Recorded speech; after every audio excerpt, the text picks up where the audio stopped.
Wilson came from a different world. He became the focal point of a mainstream American culture that only thought of modern literature and wanted it to be read and appreciated by ordinary people. They were not modernists in an abstract sense. Certainly some of writers like T.S. Eliot and Faulkner were too difficult for some of their writings to be read by ordinary people. But this was a world long ago, before the division between our brows or whatever had established itself as a part of our consciousness. Wilson was a major player in the successful effort of his generation to establish at the heart of American life and innovative literature that would equal the great cultures of Europe. He was not a product of a narrow-minded American studies training at all. He joined a high artistic standard with an openness to all experience and a belief that literature was as much of a part of life for everyone as much as it is for daily conversation. He thought that Proust, Joyce, Yeats and Eliot could and should be read by ordinary Americans, and he helped to make that to happen.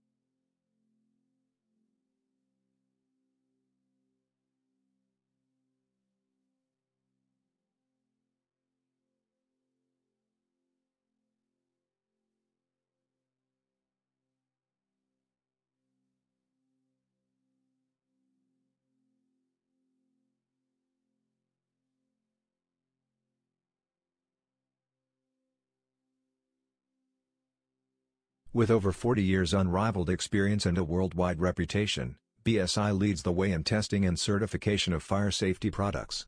Based on our dedicated labs in Hemel Hempstead, our team provides BSI height mark and SAE testing and certification for a broad range of products, including fire extinguishers, hoses, alarm panels, and heat and smoke detectors. We help clients to gain access into the European market by ensuring that products meet all the CE mark requirements. And we are familiar with the market access regulations of most countries across the world, enabling customers to enter markets globally. The BSI height market is categorized as a British super brand and acknowledged the world over as a symbol of trust, integrity, and quality. It provides the reassurance that vital product safety and performance requirements have been met. Our team subject each product to a rigorous set of tests along with robust production control audits designed specifically to ensure that they perform to required standards of safety and quality. We test for compatibility of fire detection and fire alarm system components to ensure that they're compatible and connectable. This service meets the growing requirement of European regulatory authorities to meet national installation guidelines. We also perform tests on individual detection components.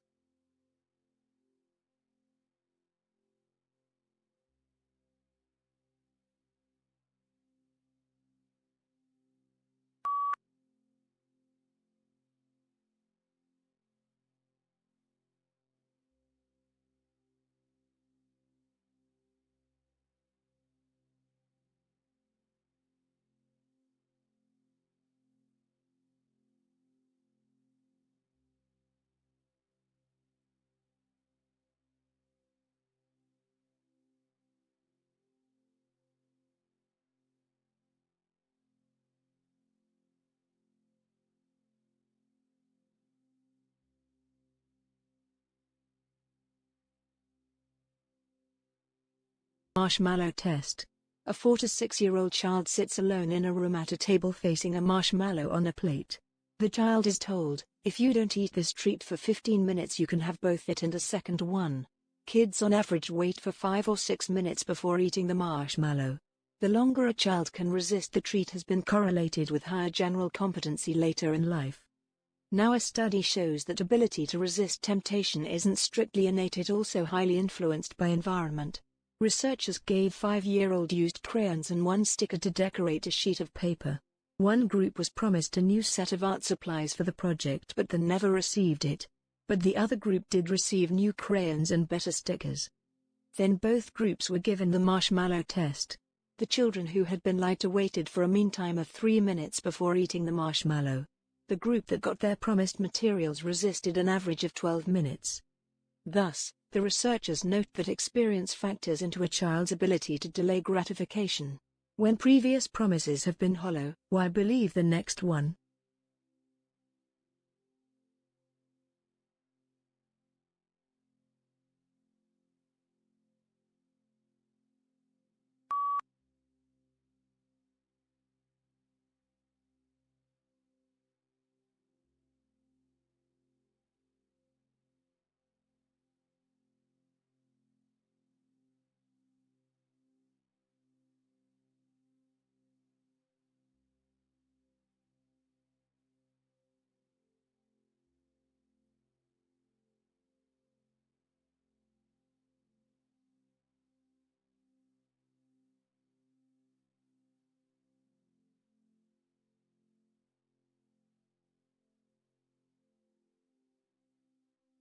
If I'm asking which source do you often use to get information?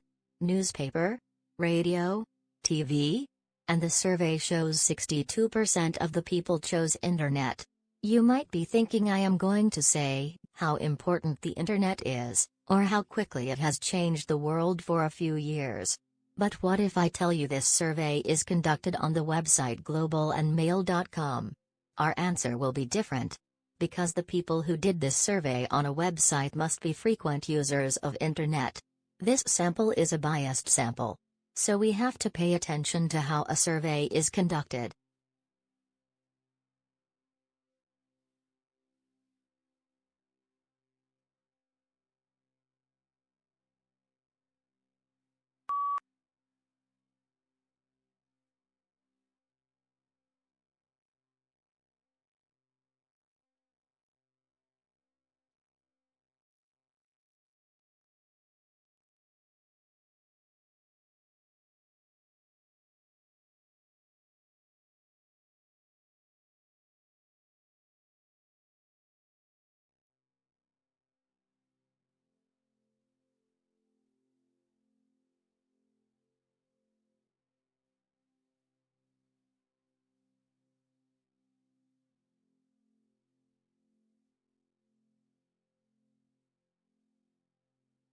Shwetak Patel and his team are developing new sensing systems.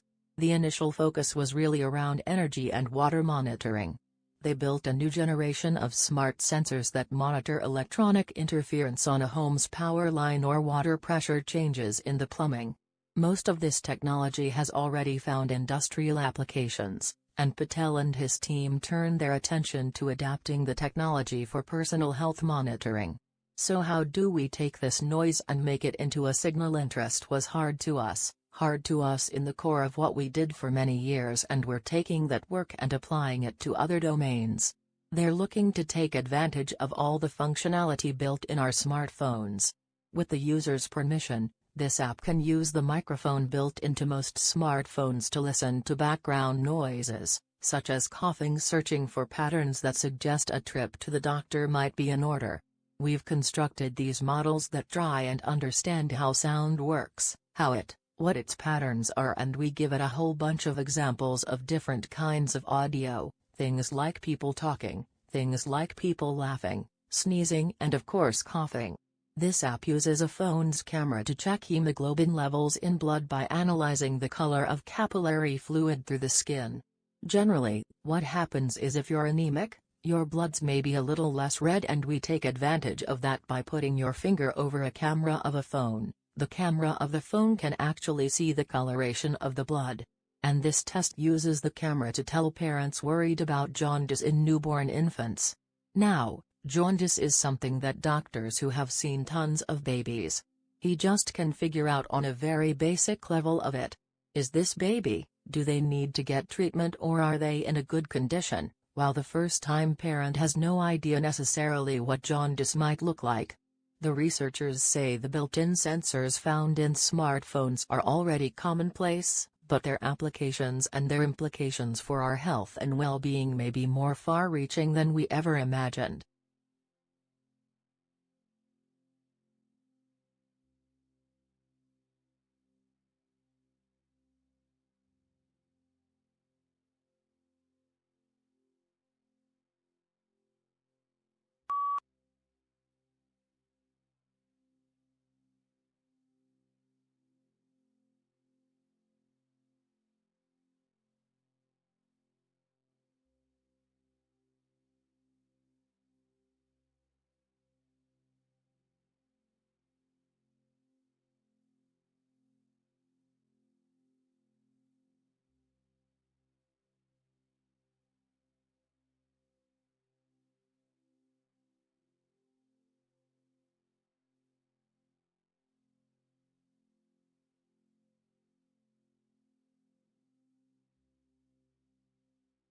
Today's lesson.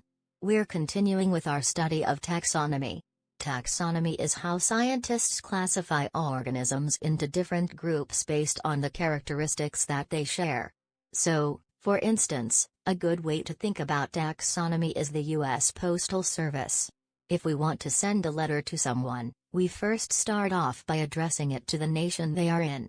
By default, we usually assume that's America, but it doesn't have to be a treat England or Costa Rica or Spain. You put their nation or their kingdom.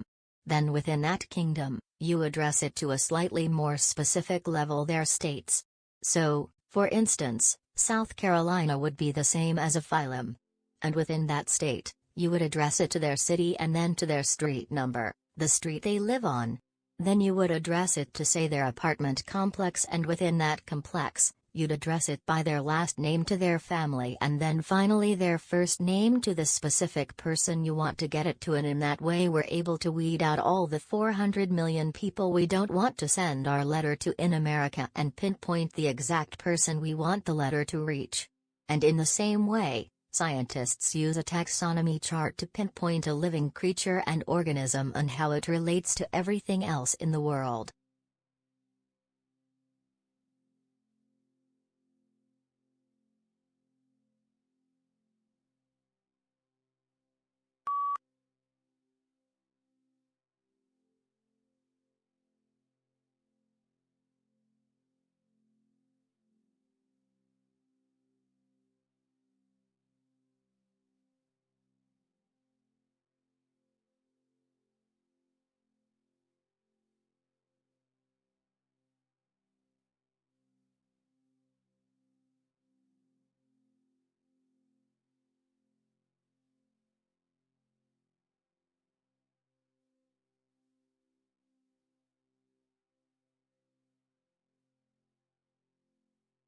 This is a kind of object that you're probably all familiar with when you had the term robot, but I'm going to show you the very first robots.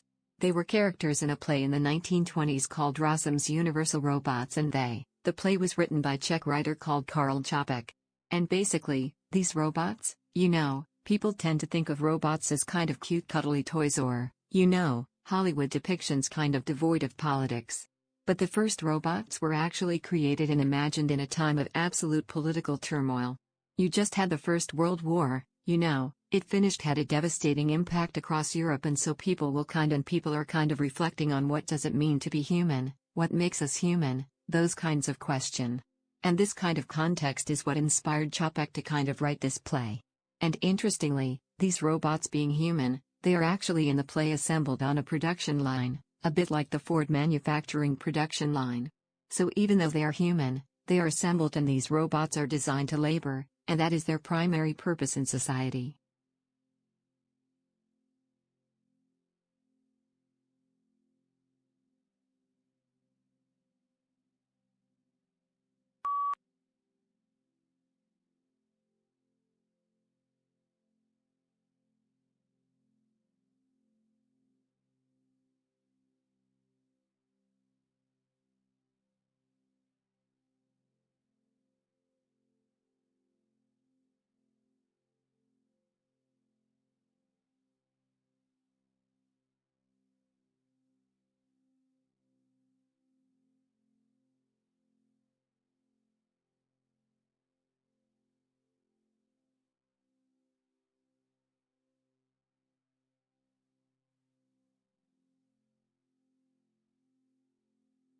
Earning a food item provide information about its value as a food.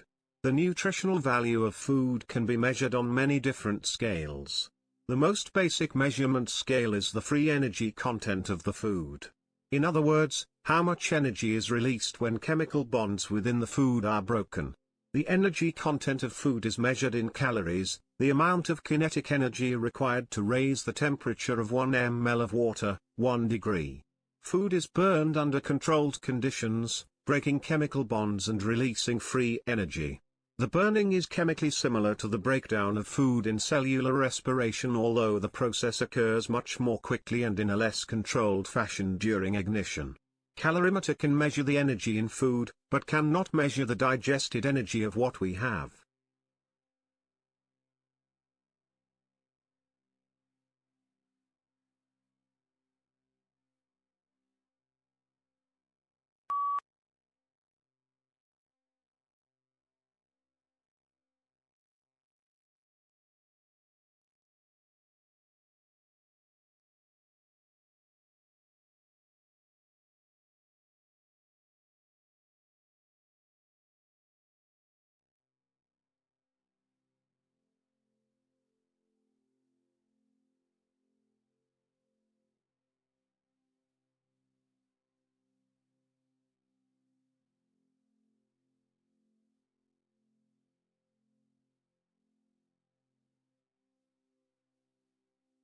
Turner, not surprisingly, painted one of the earliest pictures of London's fog, in the 1835 painting The Thames Above Waterloo Bridge. Turner is a true-born Londoner, is advertising his familiarity with London's air problem by putting smoke, an atmospheric pollution, at its center. And as you can see, in here, the bridge is the central elements, which is a theme that's later taken up by Monet. And it's partly obscured by the steam and smoke which rises from both sides of the river. Here, we see a shot tower. I think you can just about to see, which was constructed in 1826. Do you know what shot towers are? They produce shot for guns, ammunition. And they were very smoky, one of the more smoking industries. But it's barely visible, as you can see, as are the various industries on the Lambeth side of the river. On this side, there's a steamship about to dock or preparing to leave. It's black smoke thrusting up to join the kind of swirling arc of smoke there. William Rodner sees this painting as a potent essay on the energy and complexity of modern polluted organism. Smoke, I think, here represents for a flourishing economy, which brings employment and food on tables, but also the dirt and pollution associated with the fumes all seems to be tainted by sulfurous yellow.